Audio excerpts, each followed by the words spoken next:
Okay, so it's the day after Thanksgiving. Hope everybody had a good Thanksgiving. I did. It was okay. Did what we were supposed to do. Go give thanks for all the wonderful things that we have.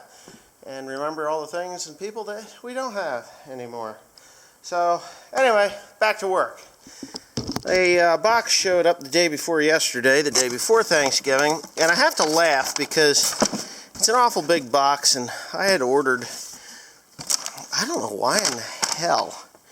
Oh, that's the big air filter for the 7810. There's 7810 and 7410 parts in here.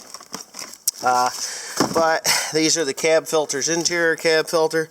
This is an exterior cab filter. This is an interior, the inner of the outer air filter. And these are the bolts that go to the universal joint that is in this box. Every once in a while, you get some smart asses on YouTube that think they know everything there is to know about every little thing, and I know they're wrong, and I don't say anything at the time, but I thought this was kind of funny because I was told a week ago that by one individual that I would never, if I was this person, they telling me, I would never, ever put a universal joint in a piece of equipment. Let me see if you're going to get my face here.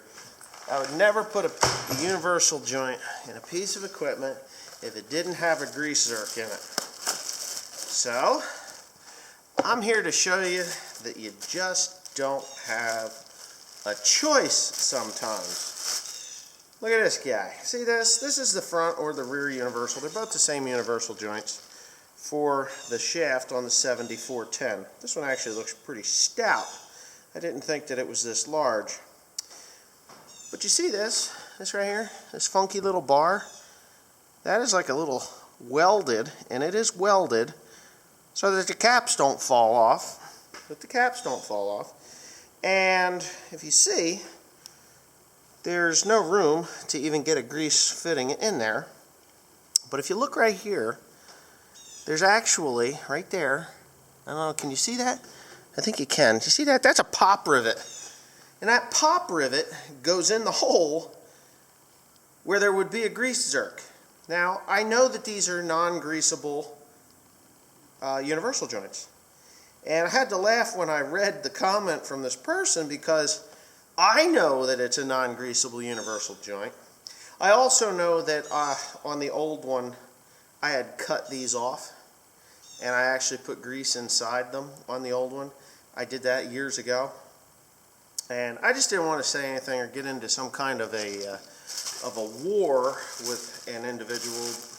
One of these individuals, I won't mention their name, I actually do know it because I thought it was kind of funny. Some of these trolls that I have are just unbelievable. They're just totally unbelievable. I'm an idiot, and that's all that matters to them. I don't know anything at all about what I do in this world. So I just had to show that universal joint there with the non-greasable ends, or non-greasable universal joint. Yeah, sometimes you just can't help that stuff. The engineers say, hey, we're not going to have it greasable. It's not going to be greasable. To prevent me from actually putting a grease zerk in there and over-greasing it, they put a pop rivet in there. I guess I could be really stubborn and take the pop rivet out, thread in a grease zerk, break those little wires, grease it, and then put it all back together again. But I'm not going to do that. I'm going to run it the way it came. So that's next on the agenda after I bale the last field of hay that I'm going to bale for this year, because you guessed it, the crone is going back to Messick's to have it gone through in their shop. So, next.